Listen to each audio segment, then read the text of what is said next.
Europe Matin. Thierry Dagiral. L'entretien politique de ce lundi matin sur Europe 1, 8h16. Bonjour Olivier Faure. Bonjour Thierry Dagiral. Premier secrétaire du PS, député NUPES de Seine-et-Marne. Peut-on tout dire sur les réseaux sociaux? Peut-on tout dire quand on est député? Je fais référence, bien sûr, au tweet de Mathilde Panot, députée NUPES. Juste, hier, c'était le 80e anniversaire de la rafle du Veldiv. Elle a écrit « Ne pas oublier ces crimes aujourd'hui plus que jamais avec un président de la République qui rend honneur à Pétain et 89 députés RN ». Ça vous a choqué ou pas ? Écoutez, il y a un temps pour tout. En fait, la rafle du Veldiv, c'est une plaie ouverte à tout jamais dans l'histoire de notre pays, qui suppose le recueillement par rapport à celles et ceux qui ne sont jamais revenus, par rapport au crime d'État qui fut celui de l'État français à cette époque.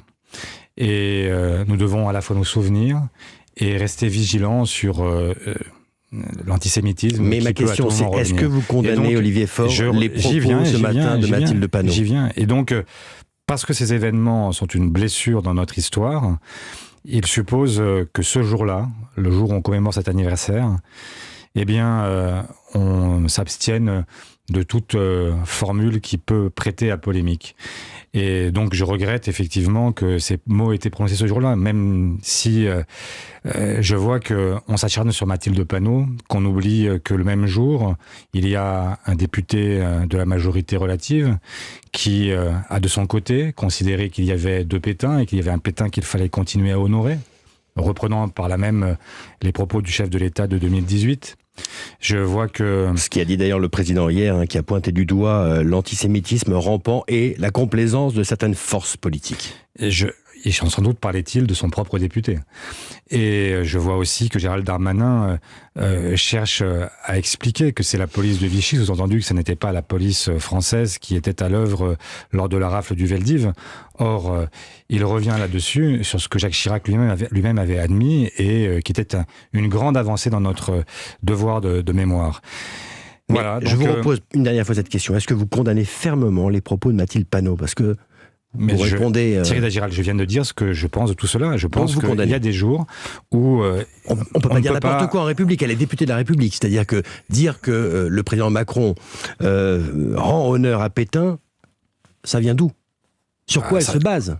Ça vient de 2018. Ça vient du fait qu'à l'époque, le président Macron avait expliqué... président de la République, avait expliqué que il fallait continuer à honorer le grand soldat que fut, je n'ose dire, le maréchal Pétain, puisqu'il a été frappé d'indignité et qu'il n'a plus aucun titre à faire valoir aujourd'hui. Et donc, c'était cette référence-là, mais elle n'était pas utile ce jour-là. Et donc, moi, je souhaite qu'on évite aussi toute forme de confusionnisme. Je me bats... avec la NUPES, justement pour éviter cette espèce de grand amalgame permanent entre les uns et les autres. Je suis frappé à l'idée qu'on veuille ranger désormais la gauche avec l'extrême droite. Laisser penser qu'il y aurait la même histoire, la même volonté, la même vision. Et donc, justement, quand la confusion existe partout, notre devoir est de faire en sorte qu'il y ait moins de confusion. Et donc, je ne veux pas laisser penser, je finis ma phrase, Thierry Dagiral, pardon, mais je ne veux pas laisser penser effectivement que Pétain et Macron, c'est la même chose. Voilà. Ça pose la question, entre autres, du rôle de cette coalition à l'Assemblée. C'est quoi ? C'est faire de l'agitation ? C'est faire du désordre permanent ? Absolument pas. C'est se défendre, se battre pour des convictions fortes. Nous allons vraisemblablement évoquer le projet pouvoir d'achat cette semaine. Enfin, en tout cas, avec vous, et cette semaine, c'est sûr, à l'Assemblée. Et que va-t-il se passer ? Eh bien, moi, j'aimerais savoir quels sont les compromis auxquels est prêt le pouvoir. Est-ce qu'il est simplement là pour nous dire qu'il a déjà une copie et qu'elle est rendue et que nous n'avons qu'à l'approuver ? Ou est-ce qu'il est prêt à entendre ce que nous lui rapportons de tous les territoires ? Parce que ce que nous entendons partout, ça n'est pas simplement la volonté d'avoir un chèque une fois dans l'année, mais que le travail paye. Or, aujourd'hui, le travail ne paye plus assez. Et c'est donc un vrai sujet. Est-ce qu'on va augmenter le SMIC ? Est-ce qu'on va convoquer une conférence salariale pour que tous les salaires au-dessus du SMIC puissent être revalorisés ? Est-ce que cette question-là peut être posée ou pas ? Le 14 juillet par Emmanuel Macron. Vos propositions, il y a le SMIC à 1 500 €, le blocage des prix pour les produits de première nécessité, la revalorisation des APL de 10%, coût estimé, 100 milliards. Comment on finance ça ? Le projet du gouvernement, c'est 20-25 milliards. D'abord, vous n'êtes pas sans ignorer que L'État vient de récupérer 57 milliards de plus que prévu par rapport à la loi de finances initiale. Parce que reprise économique, parce qu'embauche. Parce qu'inflation. Et donc, quand vous avez... Inflation. C'est-à-dire quoi ? En quoi l'inflation... Parce que tout simplement, quand vous allez acheter votre paquet de pâtes qui a augmenté de 20% en un an, quand vous achetez votre viande qui a augmenté de 17% en un an, quand vous achetez votre huile qui a augmenté de 36% en un an, et bien tout simplement, comme c'est un impôt proportionnel, la TVA, l'État gagne plus d'argent parce que les prix augmentent. Et donc, il y a 57 milliards qui sont rentrés dans les caisses de l'État qui n'étaient pas prévus dans la loi de finances initiale. Et puis, il y a surtout un débat aujourd'hui sur ce qu'on appelle les super profits partout en Europe. La question là, est posée. Ce sont les grosses entreprises. Oui, les énergéticiens, les banques, un certain nombre d'entreprises qui ont profité de la crise très largement. Et vous avez en Espagne, en Italie, déjà une augmentation significative. Plus 25% pour l'Italie, par exemple. En Allemagne, on se pose la question.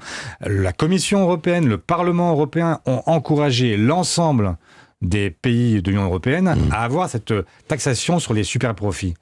Et il n'y a qu'un pays en France où on considère qu'on ne touche pas au premier de cordée. Donc ça, ce n'est pas possible. Il y a évidemment de l'argent.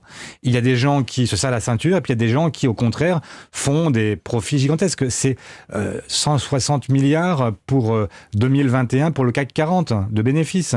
C'est pointé partout. C'est une enquête de vos confrères de l'Obs cette semaine qui le dit. Voilà, donc il y a quand même quelque chose qui aujourd'hui ne tourne plus rond. Et donc moi je veux que tout simplement on se dise les choses, qu'on aille jusqu'au bout et qu'on dise aussi que le travail doit payer. Je reviens là-dessus parce que vraiment, quand vous avez aujourd'hui quelqu'un qui est salarié au SMIC, qui nourrit une famille, mais qui ne peut pas leur offrir des vacances convenables, qui ne peut pas faire en sorte qu'ils mangent tous les jours de la viande, qui ne peut pas... Enfin bref, je vais pas vous faire pleurer, mais enfin, je vais vous dire quand même que tout ne va pas si bien dans ce pays et qu'on a quand même besoin de faire changer les choses. Bien sûr. Quel va être votre rôle, vous, député de la NUPS, cette semaine ? Sur quel point vous voulez véritablement avancer ? Sur notamment les revalorisations. Quand on vous dit que les fonctionnaires vont obtenir un dégel du point d'indice de 3,5, ça fait des années ça fait 5 ans que le point d'indice il est gelé. Et donc 3,5%, c'est même pas ce qu'est l'inflation. Est-ce que vous trouvez ça normal ? On nous dit que c'est un texte qui protège le pouvoir d'achat. Mais où est-ce qu'on protège le pouvoir d'achat quand on accepte l'idée que, faites la soustraction, 5,8 moins 3,5, et encore 5,8 c'est l'inflation constatée au mois de juin, on sait qu'elle peut continuer à augmenter d'ici la fin de l'année, ce n'est pas un texte qui protège, c'est un texte qui évite de trop grosses pertes. Mais alors évidemment, tout le monde dira c'est mieux à prendre que rien. Mais enfin, on est encore loin du compte. Et comme je viens de vous le dire, l'argent existe et il doit être mieux distribué, mieux partagé, parce qu'il n'est pas normal que ce soit toujours les mêmes qui se serrent la ceinture, les classes populaires, la classe moyenne, qui sont toujours finalement les grands, ceux sur lesquels on compte pour protéger ceux qui ont besoin de rien. Olivier Faure, vous êtes le patron du PS. Qu'est-ce que vous faites des 79 dissidents, ceux qui n'ont pas suivi, qui ne vous ont pas suivi dans cette coalition ? Je ne fais rien. En fait, il y a une commission chez nous qui s'appelle la commission des conflits qui va se réunir à l'automne prochain et qui décidera du sort fait à chacun. Ils seront auditionnés, il y aura une procédure contradictoire et puis cette commission souverainement décidera de ce qui est décidé pour chacun. Et ça veut dire ce sera individualisé. Et dedans, il y a Carole Delga, Stéphane Le Foll, même François Hollande. Non, pas du tout. Dans les dissidents ? Ils sont pas, là. Non, on parle les 79 que vous évoquez, ce sont des titulaires ou des suppléants qui étaient candidats contre des candidats du PS ou soutenus par le PS. Il n'y a pas Carole Delga, il n'y a pas Stéphane Le Foll et il n'y a pas François Hollande. Bien sûr que non. Donc eux ne seront pas écartés du parti. Mais c'est pas. Stéphane Le Foll était avec nous la semaine dernière à ce micro. Il parle d'une purge, d'un règlement de compte. Écoutez, je ne sais pas très bien. Enfin, Stéphane Le Foll, qui a eu la main parfois très lourde et qui a dirigé ce parti avec François Hollande, se rappelle. Et vous étiez à leur côté. Et se rappelle très bien qu'à toute époque, quand il y a des gens qui enfreignent la règle collective, il y a toujours une sanction et qui est de nature très différente. Ça peut être un avertissement, une suspension, une exclusion. Mais cette règle-là, elle s'applique à toute époque parce qu'il n'est pas normal que des gens s'affranchissent d'une décision collective. Voilà, c'est aussi simple que ça et je pense que tout le monde peut le comprendre. Certains y voient une manœuvre de votre part à quelques mois d'un congrès où vous jouez un nouveau mandat ? Et donc, 79... faire disparaître les opposants, finalement, c'est s'assurer avoir les mains libres. Je crois qu'il y a des gens Vous l'entendez, ça ? J'entends très bien ce que les uns et les autres disent.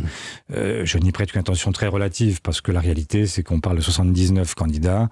On est très loin de faire le ménage et la purge.